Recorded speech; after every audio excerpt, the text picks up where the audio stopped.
David's wrench slipped from his gloved hand and drifted slowly away into the black void of space. He cursed under his breath and activated his suit's thrusters to chase after it. Working alone on the outer hull of Research Station, Omega-7 was dangerous, enough without losing his tools to the endless dark. The 16-year-old apprentice engineer had been fixing a damaged sensor array for the past 3 hours. His supervisor had called in sick, leaving David to handle the routine maintenance by himself. He didn't mind the solitude. Out here, floating in the shadow of the massive research station, he could see the stars without any interference from artificial lights or atmospheric distortion. David caught his wrench just as it was about to disappear behind one of the station's communication towers. He clipped it back to his tool belt and checked his oxygen levels. Still plenty left for another hour of work. The sensor array needed just a few more adjustments before it would be operational again. As he worked, David noticed something unusual in his peripheral vision. 3 sleek ships were approaching the station from the dark side of the nearby planet. They moved with purpose, not like the slow cargo vessels that usually visited Omega-7. These ships had the angular design and dark hull plating that David recognized from his engineering textbooks. Hegemony vessels. The Galactic Hegemony rarely visited human research stations. Most alien species considered humans to be primitive newcomers to space travel. Barely worth acknowledging. David had never seen a Hegemony ship up close before. He stopped working and watched as the 3 vessels docked with the station's main bay. Something felt wrong. No alerts had been broadcast over the station's communication system. No announcements about expected visitors. David activated his suit's radio and tried to contact the station's control center. "Control, this is David on hull maintenance. Are we expecting Hegemony visitors today?" Static answered him. He tried again, switching to different frequencies. Nothing but electronic noise came through his speakers. David pushed off from the sensor array and used his thrusters to move toward one of the station's observation windows.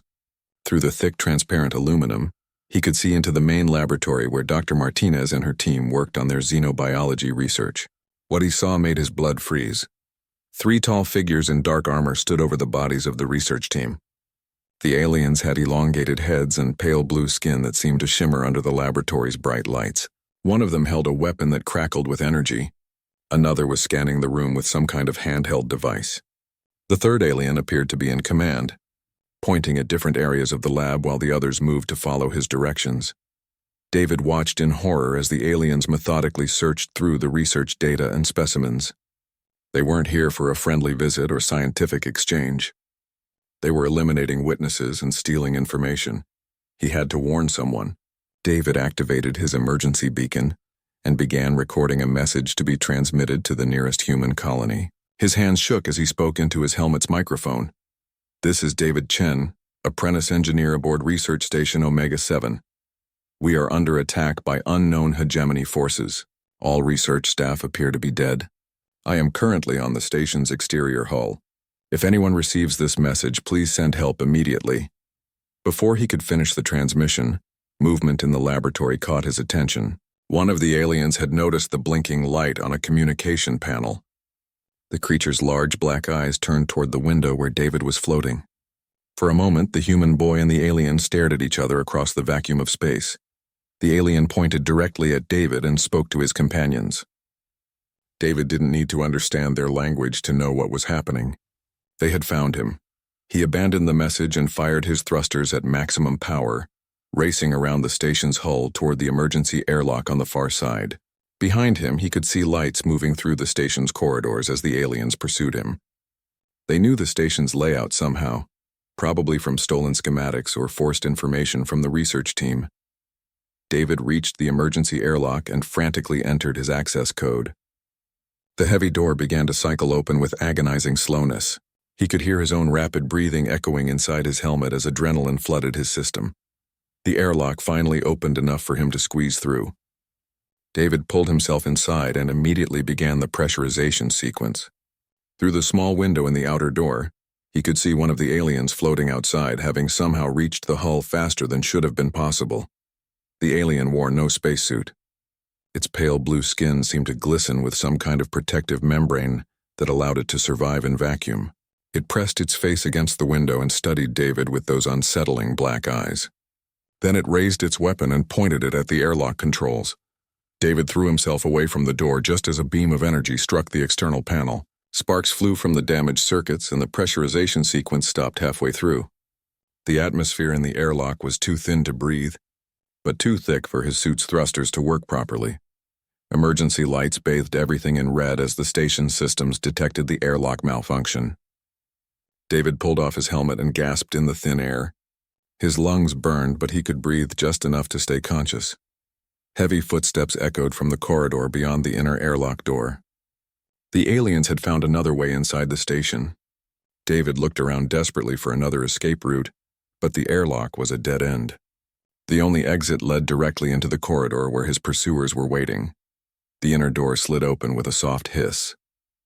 Two of the aliens stepped through, their weapons trained on David. Up close, they were even more intimidating than he had imagined. They stood nearly 8 feet tall with long arms that ended in 6-fingered hands. Their armor seemed to be made from some kind of living metal that shifted and moved as they breathed. "Human juvenile," one of them said in accented but clear English. "You will come with us." David pressed himself against the airlock's back wall. "What do you want?" "Why did you kill the research team?"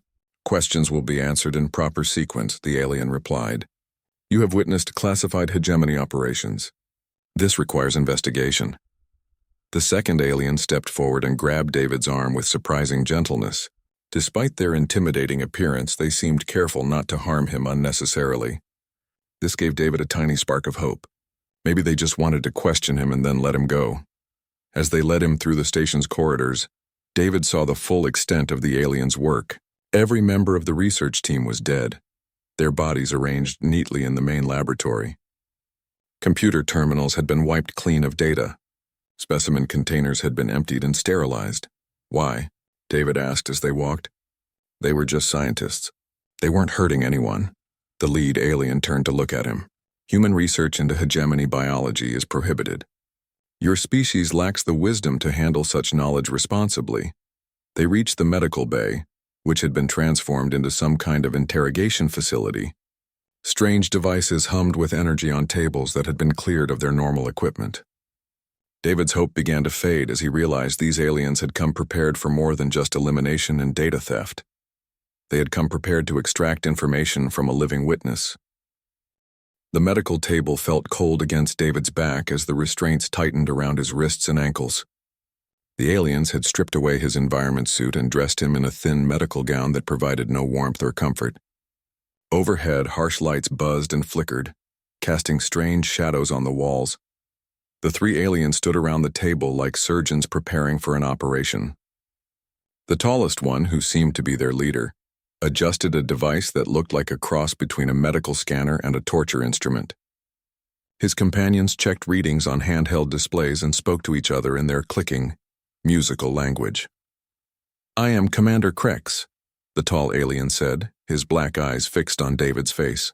"These are my specialists, Yith and Nal. We require information about your species' military capabilities." David tried to keep his voice steady. "I don't know anything about the military. I'm just an engineering apprentice." Krex tilted his elongated head. "All humans receive basic military training. Your species is naturally aggressive and violent. You must know about weapon systems, defensive installations, fleet movements." "That's not true," David said. "I've never even seen a human warship. I work on civilian research stations." Yith, the shorter alien with intricate markings on his blue skin, stepped forward. He held a device that hummed with energy and cast a pale green light. "This instrument can detect deception in most known species. However, human brain patterns are unusual. We may need to use more direct methods." The device passed over David's head, and he felt a strange tingling sensation. Numbers and symbols appeared on Yith's display, but the alien's expression showed confusion rather than satisfaction. "Inconclusive," Yith reported. "The human's neural activity does not follow predicted patterns. His emotional responses are suppressed beyond normal parameters." Now the third alien spoke for the first time. His voice was softer than the others, almost musical. "Perhaps the young human truly lacks the information we seek. His terror responses indicate genuine ignorance about military matters." Commander Krex made a dismissive gesture. "Impossible. No human settlement exists without military protection. Even their research stations have defensive capabilities." The human is trained to resist interrogation. David watched the aliens debate his fate with growing dread. They seemed convinced that all humans were soldiers or spies, unable to accept that a civilian might genuinely lack military knowledge. Their prejudices about human nature were going to get him killed. "Please," David said. "I can tell you about the research station's systems, about the work Dr. Martinez was doing. Just let me answer the questions I actually know." Krex activated his device, and waves of pain shot through David's nervous system. It felt like every nerve ending was on fire, as if electricity was flowing through his blood. The boy's back arched against the restraints, and he bit down hard to keep from screaming. "Human colony locations," Krex demanded. "How many settlements exist beyond your home system?" The pain stopped, leaving David gasping and trembling. I don't know exact numbers. Maybe 50 or 60 colonies? The information isn't classified. You could find it in any civilian database." The alien's device activated again, sending another wave of agony through David's body. This time he couldn't hold back a cry of pain. His vision went white, and for a moment he thought he might pass out. "Military fleet composition," Krex continued. "What ships protect these colonies?" "I don't know," David gasped. "I've never seen military records. The research station had one small security vessel. That's all I know about human ships." Yith checked his scanner again and frowned. "Commander, the human's stress responses are beyond what our models predicted. His pain tolerance appears to be significantly higher than estimated. All the more reason to increase intensity," Krex replied. He adjusted his device, and the next wave of pain was worse than anything David had ever experienced. It felt like his bones were melting, like acid was flowing through his veins. But David didn't break. Through the haze of agony, he held on to one thought. He wouldn't give these aliens anything that could be used to hurt other humans. Even if he had known military secrets, he would have died before revealing them. Hours passed in a blur of pain and questions. Krex demanded information about Earth's defenses, about hidden military bases, about advanced human weapons. David truthfully told them he knew nothing, and they responded with increasing brutality. Nal seemed uncomfortable with the escalating torture. "Commander, perhaps we should reconsider our approach.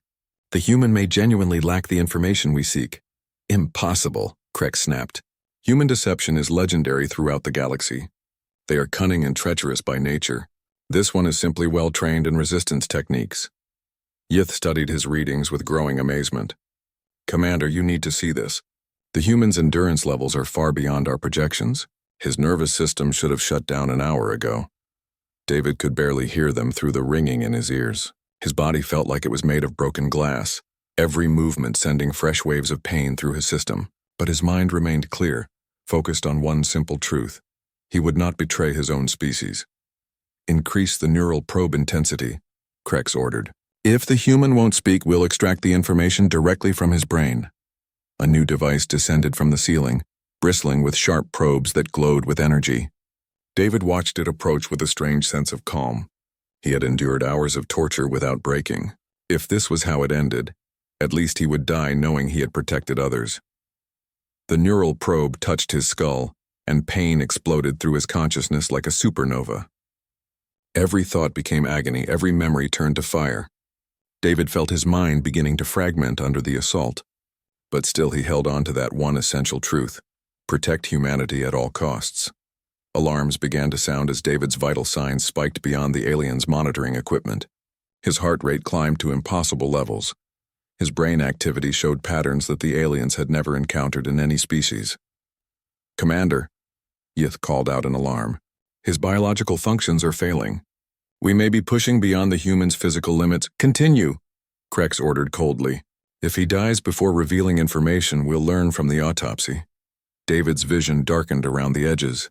He could feel his body shutting down, systems failing one by one as the torture devices overwhelmed his nervous system. But in those final moments, he felt something unexpected: peace. He had protected his people. Whatever information these aliens sought, they would not get it from him. The research team's deaths would not be compounded by David's betrayal of human settlements. His heart stopped at exactly 14:23 station time. The monitoring equipment flatlined, showing the unmistakable patterns of complete biological death. Brain activity ceased, cellular respiration ended, and David's body went limp against the restraints. The three aliens stood around the table in silence, studying their instruments with expressions of frustration and confusion. "Scan for deception," Krex ordered. "Ensure the human is truly deceased." Yith ran multiple scans, checking for any sign of life or consciousness. "Complete biological death confirmed. No brain activity, no cellular function. The human is dead." Nal shook his head slowly. Such a waste. The juvenile possessed remarkable endurance for a primitive species. Commander Krex deactivated his torture devices with obvious disappointment. The human's resistance exceeded all projections. Perhaps their reputation for stubbornness has some basis in reality. They began to clean their equipment, preparing to leave the station with whatever information they had stolen from the research computers. The dead human boy on the table was just another casualty. In their ongoing intelligence operations, none of them noticed that exactly 37 minutes remained on the station's emergency countdown timer that David had inadvertently activated when his distress signal was interrupted. Silence filled the medical bay as the three aliens completed their verification procedures. David's body lay motionless on the examination table, his skin pale and cold to the touch. Every scanner confirmed the same result: complete biological death with no possibility of revival. Yith packed away his neural analysis equipment with methodical precision. The human's brain tissue shows extensive damage from the interrogation process. Even with advanced medical intervention, revival would be impossible. Commander Krex studied the readouts one final time, his black eyes reflecting the dim light from the monitoring screens. Disappointing. The juvenile's resistance was remarkable but ultimately futile. His death serves no purpose beyond satisfying primitive human stubbornness. Nal stood near the observation window, gazing out at the stars visible through the station's transparent aluminum. "I find their capacity for self-sacrifice puzzling. The human chose death over revealing information that could have saved his life." "Illogical behavior," Krex replied dismissively. "Humans are driven by emotion rather than rational thought. This one probably believed some ridiculous notion about honor or duty." The aliens moved through the research station with practiced efficiency, downloading data from computer terminals and collecting biological specimens that might prove useful to hegemony scientists. They had performed similar operations on dozens of facilities throughout the galaxy, gathering intelligence on species that might pose future threats to their empire. Humans were considered a minor concern by most hegemony analysts. The species had barely begun to explore space beyond their home system, and their technology lagged centuries behind established galactic civilizations. Still, intelligence gathering was important even for primitive species that might eventually develop into something more dangerous. "Commander," Yith called from the main laboratory, "I've retrieved all research data related to hegemony biology. The humans were conducting basic xenological studies, nothing that poses any security risk." Krex joined his specialist and reviewed the downloaded files. Crude analysis, as expected. Their understanding of alien physiology is laughably primitive. They believe consciousness is generated entirely by brain activity. The three aliens shared what passed for laughter among their species, a musical trilling sound that echoed through the empty corridors. The idea that consciousness could exist independently of physical brain structures was considered basic knowledge among advanced civilizations. "How long before their rescue vessels arrive?" Nal asked, checking his temporal calculations. "At least 6 standard days," Krex replied. "The humans' distress signal was incomplete, and their nearest colony lacks faster-than-light communication. We have ample time to complete our mission and depart." They continued their systematic search through the station's databases, looking for any information that might reveal human military capabilities or strategic planning. Most of what they found confirmed their existing assessments. Humans were an aggressive but technologically backward species with limited space travel capability. Time passed slowly in the medical bay where David's body remained under the harsh lights. The station's automated systems continued to monitor life signs that no longer existed, recording flat readings across all biological indicators. Temperature in the room had dropped several degrees, and frost was beginning to form on the metal surfaces of the examination table. After 30 minutes of searching, the aliens reconvened in the main laboratory to compare their findings. They had discovered nothing that would require updating their threat assessments or strategic recommendations regarding humanity. A waste of resources, Krex concluded. This operation has yielded minimal intelligence value. The humans pose no significant threat to hegemony interests. Yith nodded in agreement. Perhaps we should recommend that future surveillance be conducted remotely. Direct intervention appears unnecessary for such a primitive species. As they prepared to return to their ships, Nal made one final check of the medical bay to ensure no evidence of their interrogation methods remained behind. The hegemony preferred to maintain plausible deniability regarding their intelligence operations, especially in neutral space. He stood over David's body for a moment, studying the young human's face. Even in death, there was something unsettling about the boy's expression.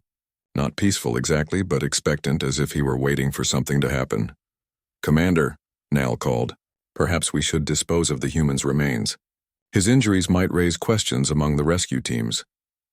"Unnecessary," Krex replied from the corridor. "By the time help arrives, decomposition will have obscured the specific cause of death. Let them believe their own equipment malfunctioned." Nal was about to leave when something caught his attention. The frost on the examination table had begun to melt in a strange pattern, forming concentric circles around David's body. The temperature sensors showed a localized warming that didn't correspond to any heat source in the room. "Curious," Nal murmured, taking readings with his handheld scanner. The device showed energy signatures that didn't match any known biological or technological phenomena. "Commander, you should examine this." Krex returned to the medical bay with obvious irritation. "What is it now?" "Unusual energy patterns around the human's corpse. The readings don't match any entries in our xenobiological database." Krex glanced at his scanner and frowned. "Instrument malfunction. Dead tissue cannot generate energy fields." But as they watched, the energy readings continued to climb. The frost on the table melted completely, and a subtle vibration began to emanate from somewhere deep within David's body. It was barely perceptible, more felt than heard, like the heartbeat of something vast and distant. "Run a deep tissue scan," Krex ordered. "Check for implanted devices or biological anomalies." Yith activated his most sensitive scanning equipment and directed it toward David's chest. The results made no sense according to everything they knew about human physiology. Neural activity was definitely absent, but something else was happening at the cellular level. Energy patterns were forming in configurations that resembled consciousness matrices, but originating from sources that their instruments couldn't identify. "This is impossible," Yith reported. "The readings suggest awareness without brain function. Our models have no explanation for such phenomena." The three aliens stood transfixed as David's body began to show subtle signs of change. His skin tone improved slightly, shifting from the gray pallor of death toward something more natural. The harsh lines of pain that had marked his features began to soften. "Cellular regeneration?" Niall suggested uncertainly. "Impossible without active biological processes," Krex replied, but his voice carried a note of doubt. At exactly 15 hours station time, 37 minutes after his recorded death, David's chest rose in a slow, deliberate breath. The aliens stumbled backward from the table, their weapons appearing in their hands with reflexive speed. Every instrument in the room registered the impossible.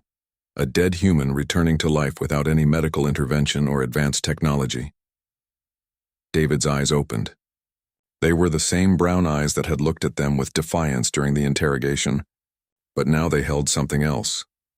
Depth, knowledge, an awareness that seemed to extend far beyond the confines of the medical bay. He sat up slowly, the restraints falling away as if they had never been properly secured. His movements were calm and deliberate, showing no sign of the trauma his body had endured just minutes before. "Hello again," David said quietly, his voice carrying an odd resonance that made the aliens' translation devices struggle to process his words properly. Commander Krex raised his weapon with hands that trembled almost imperceptibly. "You were dead. Our scans confirmed complete biological termination." David turned to look at him, and Krex felt something he had never experienced in his long career of interrogation and elimination. Genuine fear. The human boy's gaze seemed to see right through him, past his armor and his authority, into parts of himself that he had forgotten existed. "Yes," David agreed simply. "I was dead, Now I'm back. The implications of what they were witnessing began to sink into the aliens' consciousness. If humans could return from death, if their consciousness existed independently of their physical bodies, then everything the hegemony thought they knew about this species was fundamentally wrong. David swung his legs over the side of the examination table and stood up with fluid grace. The movement should have been impossible for someone who had endured hours of neural torture, but he showed no sign of weakness or discomfort. The three aliens kept their weapons trained on him, though their hands shook with barely controlled fear. "Your scanners are very thorough," David said conversationally, as if they were discussing the weather, rather than his resurrection from the dead. "They recorded everything correctly." "I was completely dead for 37 minutes. Yith's voice came out as a whisper. "How is this possible? No known species can survive complete biological death." David smiled, and the expression was both gentle and terrifying. "You're right. No known species can do what I just did. But then you don't really know humans at all, do you?" Commander Krex fought to regain his composure. "Explain what happened. What technology allowed your revival?" "No technology," David replied. "Death is simply different for humans than it is for other species. We discovered this truth long ago, though most of us choose to forget it." He began walking slowly around the medical bay, examining the torture devices with mild curiosity. The aliens pivoted to keep him in sight, their weapons tracking his movements. Despite their superior firepower and advanced armor, they felt like prey being stalked by a predator. "Commander Krex," David said suddenly, not even looking in the alien's direction, "you've killed 437 beings during your career. You remember each one because their death screams haunt your dreams." Krex's weapon wavered. "How could you possibly know that?" "Specialist Yith," David continued, turning to the shorter alien. "You joined the interrogation corps because your own father was executed for treason when you were young. You thought if you served the hegemony faithfully, you could prove your family's loyalty." Yith stumbled backward, his scanner falling from nerveless fingers.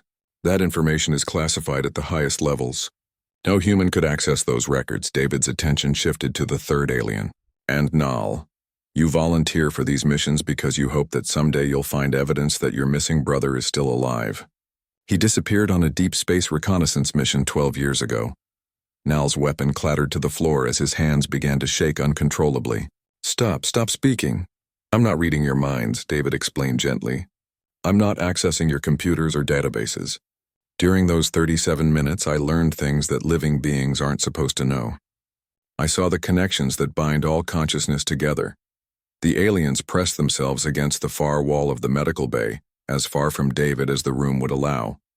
Their advanced technology and superior physical capabilities meant nothing against whatever the human had become. "What are you?" Krex demanded, his voice barely steady. David considered the question seriously. "I'm still me. Still David Chen, apprentice engineer from Research Station Omega-7. But I'm also something more now, something that your species lost touch with millions of years ago." He gestured toward the window that showed the vast expanse of space beyond the station. "You see the universe as a collection of separate objects. Planets, stars, ships, people, all distinct and isolated from each other. But that's an illusion created by living in physical bodies." "Impossible," Yith whispered. "Consciousness requires neural networks. Without brain activity, awareness cannot exist." "Your scientists are very clever," David agreed. "But they're studying the shadow instead of the thing that casts it.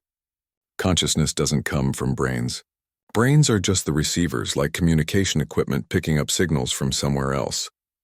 David walked to the window and placed his hand against the transparent aluminum. For a moment, his reflection seemed to shimmer and multiply, as if multiple versions of himself existed in the same space.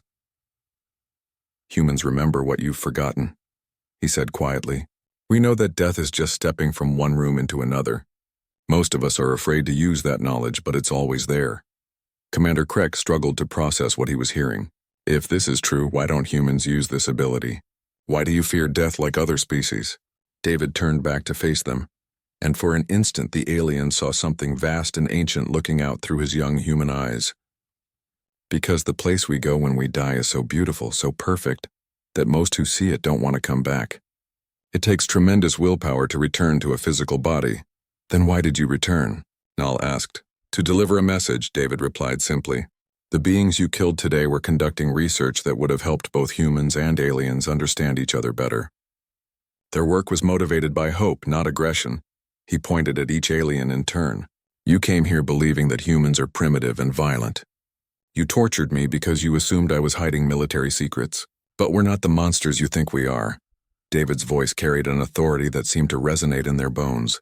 Humanity is still young compared to your species, but we carry something within us that you lost long ago.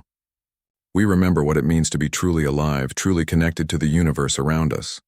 The aliens found themselves unable to move or speak as David continued. Your hegemony has conquered thousands of worlds and enslaved countless species. You've convinced yourselves that might makes right, that superior technology grants you the authority to dominate others. We bring order to chaos, Krex managed to say. We prevent wars and establish peace through strength. David shook his head sadly. You bring fear and submission. True peace can only come from understanding, not domination. He approached Commander Krex, who tried to raise his weapon but found his arms wouldn't obey his commands.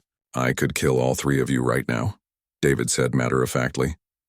Not with violence or weapons, but simply by showing you the truth about what you've become. What do you mean? Krex whispered. I could let you see yourselves as the universe sees you, let you experience the pain you've caused, the lives you've destroyed, the hope you've crushed. It would burn through your consciousness like acid. David stepped back and the aliens felt control of their bodies return. But I won't do that. Humans believe in second chances, in the possibility of redemption, even for species that have forgotten how to feel compassion. Yith fell to his knees, overwhelmed by the implications of what they had witnessed. What do you want from us? Nothing, David replied. I want you to leave this place and never return to human space. I want you to report back to your superiors that humanity is not what you thought we were. They won't believe us, Nal said. The Hegemony Council will demand proof. David smiled, and this time the expression held genuine warmth. Oh, they'll believe you, because after today you'll never be quite the same. You've seen something that will change how you view the universe forever. The three aliens stood in stunned silence as David walked toward the door of the medical bay. His young human body looked perfectly normal, but they could all sense the vast presence that moved within it. The research station's emergency beacon is still active, David said, without turning around. Human rescue ships will arrive in 6 days. I suggest you be gone by then. He paused at the doorway and looked back at them one final time. Tell your leaders that humanity offers friendship to all who approach us in peace.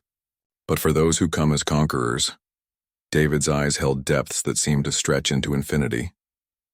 Tell them that death is not the end for humans. It's just the beginning of something your species can't comprehend. David walked through the corridors of the research station with quiet purpose, his footsteps echoing in spaces that had been filled with violence and death just hours before.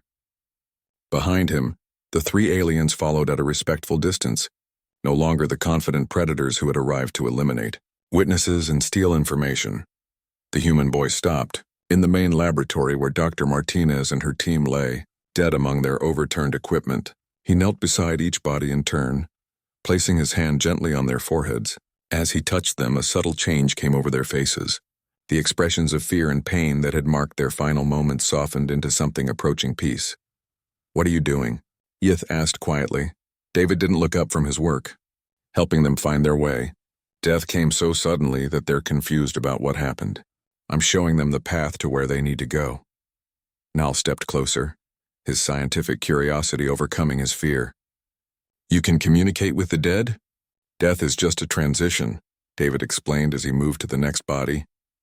Consciousness doesn't end when the brain stops working. It simply moves to a different state of existence. Most of the time that transition is smooth and natural, but violent death can leave people lost between states. Commander Krex watched with growing unease as David continued his ritual. This is impossible. Our most advanced science has found no evidence of consciousness surviving physical death. David stood up and faced the alien commander. Your science looks for consciousness in the wrong places. You study brain patterns and neural networks, but you're trying to understand a radio by examining the speaker instead of the signal it receives. He gestured toward the dead scientists. These people spent their lives trying to understand alien biology, not to develop weapons or plan invasions. They were motivated by curiosity and hope, by the dream that different species could learn from each other. Dr. Martinez was working on a project to help hegemony refugees adapt to human colony worlds, David continued. She believed that medical knowledge should be shared freely, that healing had no national or species boundaries. Yith's translator struggled with the concept. Refugees? The hegemony does not produce refugees. David's expression grew sad. Your empire is vast, but it's built on fear and oppression. Thousands of beings flee from hegemony space every year, seeking freedom in neutral territory or among species like humans, who welcome them with open arms. The aliens exchanged uncertain glances. This contradicted everything they had been taught about their civilization's benevolent rule over lesser species. You're lying, Krek said, but his voice lacked conviction. I can't lie anymore, David replied simply. Death showed me too much truth. I know things now that would take your computers centuries to calculate. I've seen the threads that connect every living being in the galaxy. David walked to one of the undamaged computer terminals and placed his hand on the interface. Without touching any controls, data began to stream across the screen at impossible speeds. Star charts, population records, economic analyses, military reports from dozens of different civilizations. The Rigel Collective is planning to revolt against hegemony rule within the next 2 years, David said, as information flowed past them. The Centauri Alliance has already begun developing weapons specifically designed to counter your technology. 3 of your own client species are secretly negotiating with the Free Worlds Coalition. The data stream stopped, and David turned back to the stunned aliens. Your empire is crumbling, and you don't even realize it. The fear and oppression that built your power is turning into the force that will destroy it. How do you know all this? Nal whispered.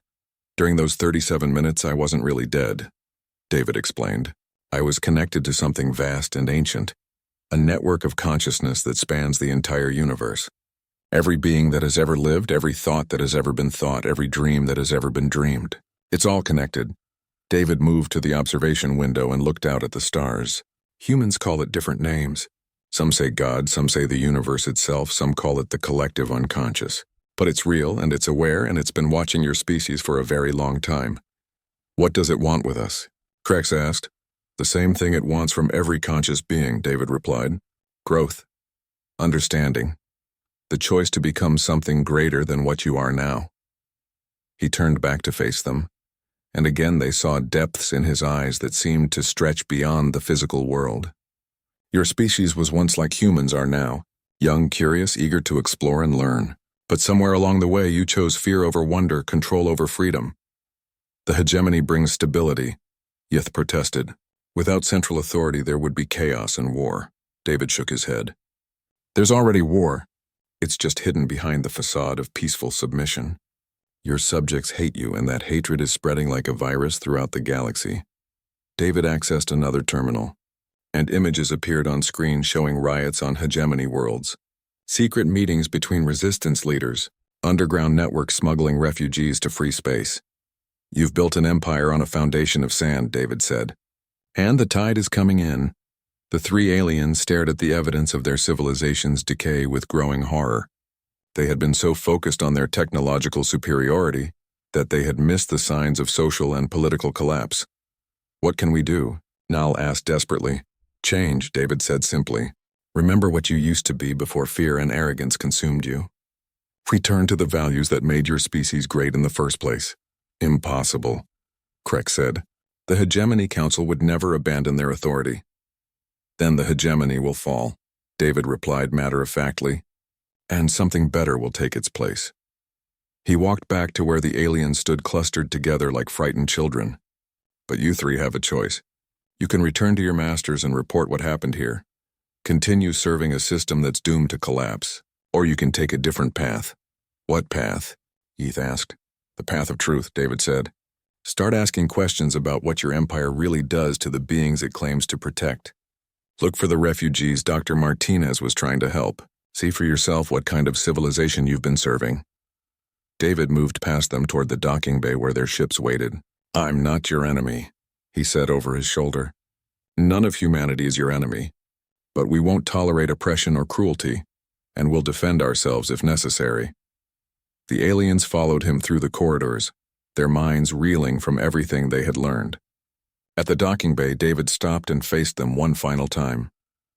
The universe is vast and full of wonders that your species has forgotten how to see, he said. Consciousness is just the beginning of what's possible, when beings learn to work together instead of trying to dominate each other. Will we see you again? Nail asked. David smiled, and for a moment he looked like nothing more than a 16-year-old boy who had been through terrible trauma. Probably not. I'll return to being just David Chen, apprentice engineer. But I'll carry this knowledge with me, and someday when humanity is ready, we'll teach others what we've learned. The aliens boarded their ships in silence, their weapons forgotten, their mission abandoned. As they prepared to depart, they watched through their viewports as David stood alone in the docking bay, a small human figure silhouetted against the vast cosmos beyond. They had come to eliminate a witness and steal information. Instead, they were leaving with the knowledge that everything they believed about their place in the universe was wrong. The 3 hegemony ships undocked from Research Station Omega-7 and moved slowly away from the facility. Inside the lead vessel, Commander Krex sat in his command chair staring at the view screen that showed the human research station growing smaller in the distance. His hands gripped the armrests so tightly that his knuckles had turned white. "Commander," his pilot reported, "course laid in for hegemony space. Awaiting your orders." Krex didn't respond immediately. In his mind, he kept replaying the impossible events of the past few hours. A dead human returning to life, knowledge that no one should possess. The terrible certainty in that young voice when it spoke of the Empire's inevitable fall. "Sir?" the pilot prompted. "Hold position," Krex said finally. "I need to think." In the second ship, Yith was conducting frantic scans of his equipment, searching for any malfunction that might explain what they had witnessed. Every instrument showed the same results it had before. The human boy had been completely dead for exactly 37 minutes, then somehow returned to life. Now, alone in the smallest of the 3 vessels, sat in meditation pose on the floor of his cabin. His species had abandoned spiritual practices long ago in favor of scientific rationalism, but something about his encounter with the human had awakened memories of ancient beliefs his people had once held dear. For nearly an hour, the 3 ships remained motionless in space, while their crews struggled to process what had happened. Finally, Krex opened a communication channel to his companions. "We need to discuss our next move," he said. "What we witnessed defies all known scientific principles." The human was definitely dead, Yith confirmed. No deception, no hidden technology. Complete biological termination followed by impossible revival. "The implications are staggering," Nal added.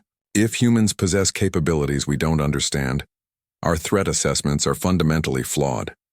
Krex had reached the same conclusion, and it terrified him. "The Hegemony Council expects a full report within 72 hours. What do we tell them?" Before anyone could answer, proximity alarms began sounding across all 3 ships. Something was approaching from the direction of the research station, moving faster than any known propulsion system should allow. "Single small craft," the pilot reported. "Configuration unknown. It's on an intercept course." On the view screen, they could see a sleek vessel unlike anything in their databases. It seemed to be made of the same material as the stars themselves, shimmering and translucent but somehow solid. As they watched, it took position directly between the hegemony ships and their planned route home. "This is David Chen." A familiar voice came over their communication systems. "I need to speak with Commander Krex." The alien commander felt his heart skip several beats. "How is this possible?" "You're still on the station." "Part of me is," David's voice replied. "But consciousness isn't limited by physical location." "May I come aboard your ship?" "There's something else you need to understand." Against every protocol and safety regulation, Krex found himself saying, "Permission granted." The mysterious craft approached Krex's vessel and somehow passed directly through the hull without creating any breach or atmospheric loss. David materialized in the command center, still wearing the simple clothing he had put on after his resurrection. The bridge crew recoiled in fear, but David raised his hands in a peaceful gesture. "I'm not here to harm anyone. I just wanted to make sure you understood the choice you're facing." "What choice?" Krex demanded, though his voice shook. David gestured toward the view screen, and the image changed to show vast fleets of ships moving through space. Some bore hegemony markings, others belonged to species the aliens didn't recognize. "The revolution begins in 18 months," David said quietly. The Free Worlds Coalition will strike simultaneously at 12 key hegemony installations. Without major changes to your empire's policies, the war will last 7 years and cost billions of lives. You're threatening us, Krex accused. I'm warning you, David corrected. Humans have no intention of joining this war unless you force us to. We'd prefer to help negotiate a peaceful solution. The view screen now showed detailed battle plans, casualty projections, and political analyses that would have taken hegemony intelligence years to compile. How do you know all this? Yith whispered. Because it's already happened, David replied. Time isn't linear when you move beyond physical existence. I can see the probable futures spreading out like branches on a tree. Most of them end badly for your people. Nal stepped forward. You said most of them. Are there futures where the hegemony survives? David nodded. In the timelines where your leaders choose to abandon oppression and embrace cooperation, the Empire transforms into something beautiful. A true alliance of equals working together to explore the mysteries of the universe. The image on the screen shifted to show prosperous worlds where different species lived and worked together in harmony. Space stations that dwarfed anything currently existing, where beings from hundreds of civilizations shared knowledge and resources freely. This could be your future, David said, but only if you have the courage to change. Commander Krex stared at the images of what could be. The Council will never accept this. They've spent centuries building their power. Then they'll lose it all, David replied sadly, and they'll take millions of innocent beings down with them. He turned to face all 3 aliens directly. But you don't have to be part of that destruction. You can choose to be part of the solution instead. What are you suggesting? Nal asked. Return to hegemony space, David said. But instead of filing your normal report, start investigating the claims I've shown you. Look for the refugees, the resistance movements, the signs of decay within your own empire. That would be treason, Krex protested. Would it? David challenged. Or would it be loyalty to the highest ideals your species once held? The drive to explore, to understand, to grow beyond what you've been before? David moved to the center of the bridge, and for a moment he seemed to glow with inner light. Your ancestors were explorers and philosophers, beings who sought truth and wisdom above all else. That heritage still exists within you, buried under centuries of fear and dogma. What happened to us? Yith asked quietly. How did we become what we are now? The same thing that happens to every species that gains too much power too quickly, David replied. You forgot that strength without wisdom is just another form of weakness. The young human began to fade, becoming translucent like his ship. I have to return to my physical body now. But remember what you've seen here. Remember that there are other ways to live, other paths to follow. Will we see you again? Nal asked. David smiled. When humanity is ready to take its place among the stars, we'll find you. Whether as friends or enemies will depend on the choices you make between now and then. He was gone, leaving the 3 aliens alone on the bridge of Krex's ship. For a long moment no one spoke. Finally, Krex turned to his pilot. Set course for the Rigel system, he ordered. I want to see these refugees for myself, Commander. The pilot questioned uncertainly. You heard me, and send a message to Yith and Nal. Tell them we're going to conduct our own investigation before filing any reports. As the 3 ships changed course and jumped to hyperspace, none of their crews noticed the small, impossible craft that followed them at a distance. David's consciousness rode along, watching over them as they began their journey toward a very different understanding of the universe and their place within it. Back on Research Station Omega-7, David's physical body finished the maintenance work on the sensor array that had started everything. When the rescue ships arrived 6 days later, they found him quietly repairing equipment and tending to the makeshift graves he had created for Dr. Martinez and her team. He never spoke of what had happened during those 6 days alone on the station. But throughout human space, people began reporting strange dreams of vast networks of consciousness, connecting all living things. Scientists started asking new questions about the nature of awareness and existence. Artists created works inspired by visions of cooperation between species that had never met. And in the deepest reaches of space, where ancient beings watched the rise and fall of civilizations, something stirred with approval. Humanity was finally beginning to remember what it truly meant to be alive in an infinite universe full of infinite possibilities. The revolution that David had foreseen never came to pass. Instead, it was replaced by something far more powerful: evolution, The hegemony slowly transformed from an empire built on fear into an alliance founded on mutual respect and shared wonder at the mysteries of existence. And at the center of it all, a young human engineer continued his quiet work among the stars, carrying within him the knowledge that death was not an ending, but a doorway to something greater than any single species could imagine.